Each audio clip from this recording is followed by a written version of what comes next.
এই যে 20-19টা যে সেট আছে 50% এটা করলেন, 50% ওটা গেলেন, তাতে কি হচ্ছে একটা নষ্ট হলো আর একটা হয়তো মার্কেট ভালো সেটা কিন্তু যাবে।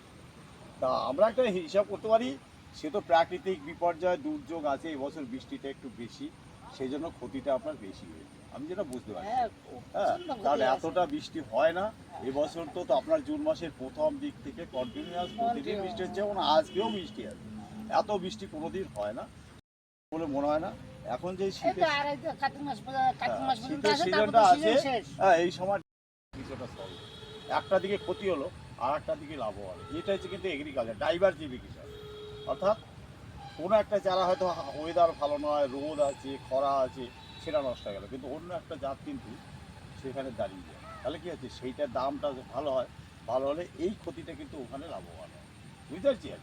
তা সেই জন্য আমরা কৃষিতে বলি যে একই রকম চাষ করলে, মনোপলি চাষ করলে কোনো একটা ওয়েদার খারাপ হলো বা কিছু হলো সেটা নষ্ট হয়ে গেল, তাহলে 100% আপনি ক্ষতিগ্রস্ত হবেন।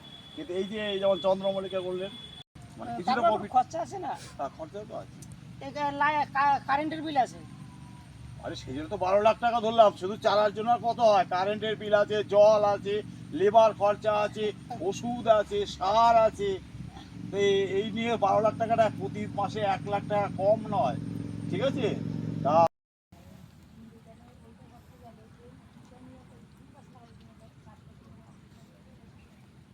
করে এখানে ফেফা করে ঘুরেছে, চাকরি পেয়েও পাচ্ছে না। তারা যদি এরকম 3 বিঘা জমি কিনে, হ্যাঁ, এই বিজনেসটা যদি করে, এটা লিসে আছে আমার।